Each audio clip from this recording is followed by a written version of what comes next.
नमो राघवाय। स्वस्ति श्री गणेशाय नमः। श्री सरस्वत्यो नमः। श्री गुरुभ्यो नमः। बंधुओं, प्रातःकाल ब्रह्म मुहूर्त में उठकर स्नान से पूर्व ही हमको क्या करणीय है। सर्वप्रथम तो करावलोकन करना चाहिए, अपने हाथों का अवलोकन। देखिए, जीवन के कार्यों के संपादन में हाथों की बहुत बड़ी भूमिका होती है। इसलिए प्रातःकाल उठकर सर्वप्रथम अपने हाथों का अवलोकन करें। इस श्लोक को बोलते हुए, कराग्रे बसते लक्ष्मी, कर मध्य सरस्वती, कर मूले तु गोविंद, प्रभाते कर दर्शनम। हाथों के अग्रभाग में लक्ष्मी जी का निवास है, मध्य में सरस्वती जी और मूल भाग में भगवान गोविंद का निवास है। इसलिए प्रातःकाल में अपने दोनों हाथों का अवलोकन करना चाहिए। इस प्रकार अपने हाथों का सम्मान करना चाहिए। उपरांत भूमि वंदना, पृथ्वी माता की वंदना। समुद्र वसने देव, पर्वत स्तनमंडिते, विष्णु पत्नी नमस्तुभ्यं, पाद स्पर्श क्षमस्व मे। मैं आपके ऊपर अपने पैर रखना चाहता हूँ, इसलिए ये क्षमा प्रार्थना माता पृथ्वी से करनी चाहिए। समुद्र वसने देवी, समुद्र रूपी वस्त्रों को धारण करने वाली, पर्वत रूप स्तनों से मंडित भगवान विष्णु की पत्नी पृथ्वी देवी, आप मेरे पाद स्पर्श को क्षमा करें। इस प्रकार पृथ्वी माता पर पैर रखने से पहले क्षमा प्रार्थना करनी चाहिए। तदुपरांत माता पिता का अभिवादन, उनको वंदन, उनको नमस्कार, चरण स्पर्श। देखिए, माता पिता की स्थिति शास्त्रों में बहुत तरीके से, बहुत ढंग से बताई गई है। यहाँ पर एक श्लोक मैं दे रहा हूँ। सर्वतीर्थमयी माता, सर्वदेवमय पिता, मातरम पितरम तस्मात् सर्वयत्नेन पूजयेत। माता में समस्त तीर्थ समाये हुए हैं और पिता में समस्त देवता समाये हुए हैं। इसलिए माता पिता का सम्मान, सत्कार और सेवा सब प्रकार से यत्न पूर्वक करनी चाहिए। भगवान श्री राम ने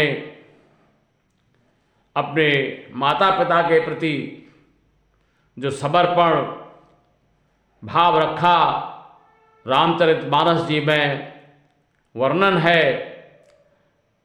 चार पदारथ कर तलता के, चार पदारथ कर तलता के, प्रिय पितु मातु प्राण समझा के, चार पदारथ कर तलता के। जिसके लिए अपने माता पिता प्राणों के समान प्रिय होते हैं, उसके लिए चारों पदार्थ, अर्थ धर्म काम और मोक्ष, समझिए उसकी हथेली में है, उसके हाथ में है। अर्थ धर्म काम मोक्ष उसके करतल अर्थात हथेली में है, जिसको पिता माता प्राण के समान प्रिय होते हैं। ये चारों पदार्थ सभी को चाहिए, तो फिर करिए प्रभु श्री राम का अनुगमन, करिए इसी गुण का गान, हो जाएगा आपका कल्याण। तो प्रातःकाल उठकर अपने माता पिता का अभिवादन करना चाहिए। अपने गुरु की वंदना करनी चाहिए। गुरुर्ब्रह्मा गुरुर्विष्णु गुरुर्देवो महेश्वरः गुरुः साक्षात परब्रह्म तस्मै श्री गुरुवे नमः। देखो, गुरु का जो स्थान है शास्त्रों में, उसका वर्णन इतना महत्वपूर्ण है कि गुरु ही ब्रह्मा है, गुरु ही विष्णु हैं, गुरु ही भगवान शंकर हैं और गुरु ही साक्षात परब्रह्म है। ऐसे गुरु को मैं प्रणाम करता हूँ। गुरु की महिमा शास्त्रों में बहुत अधिक बताई गई है। तो प्रातःकाल उठकर अपने गुरु का ध्यान, उनकी वंदना करनी चाहिए।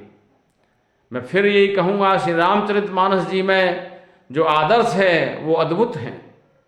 प्रातःकाल उठे के रघुनाथा, प्रातःकाल उठे के रघुनाथा, मातु पिता गुरु नावहि माथा। भगवान श्री राम प्रातःकाल ब्रह्म मुहूर्त में उठकर, वही बात आ गई ना कि ब्रह्म मुहूर्त में ही उठना चाहिए, ब्रह्म मुहूर्त में सोते नहीं रहना चाहिए। प्रातःकाल उठ के रघुनाथा, प्रभु श्री राम प्रातःकाल ब्रह्म मुहूर्त में उठकर माता पिता एवं गुरुदेव को मस्तक नवाकर प्रणाम करते हैं।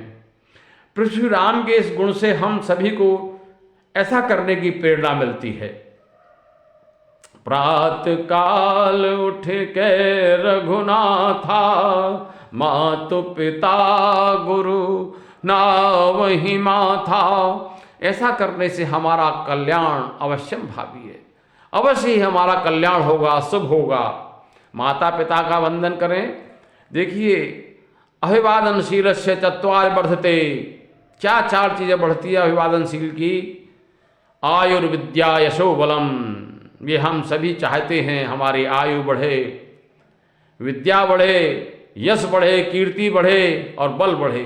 तो फिर करिए यही, प्रातःकाल उठ के रघुनाथा, मातु पिता गुरु नावहि माथा। और एक कार्य और करना चाहिए प्रातःकाल उठकर, मंगल वस्तुओं का दर्शन। रोचनम चंदनम हेमम मृदंगम दर्पणम मणिम, गुरुम अग्निम रविम पश्येत नमस्येत प्रातरेव ही। गौरोचन, चंदन, सुवर्ण, शंख, मृदंग, दर्पण, मणि आदि मांगलिक वस्तुओं का दर्शन और गुरु, अग्नि और सूर्य को नमस्कार करें। तो इतना यदि आप प्रातःकाल उठकर ब्रह्म मुहूर्त में करेंगे तो निश्चय ही आपका कल्याण होगा, आपका शुभ होगा। अस्तु, नमो राघवाय। धन्यवाद। मेरा भाव आपको अच्छा लगा हो तो इसे फॉरवर्ड करें, शेयर करें, कमेंट करें, लाइक करें और मेरे चैनल को सब्सक्राइब करने की कृपा करें। अस्तु, नमो राघवाय। धन्यवाद। फिर मिलेंगे।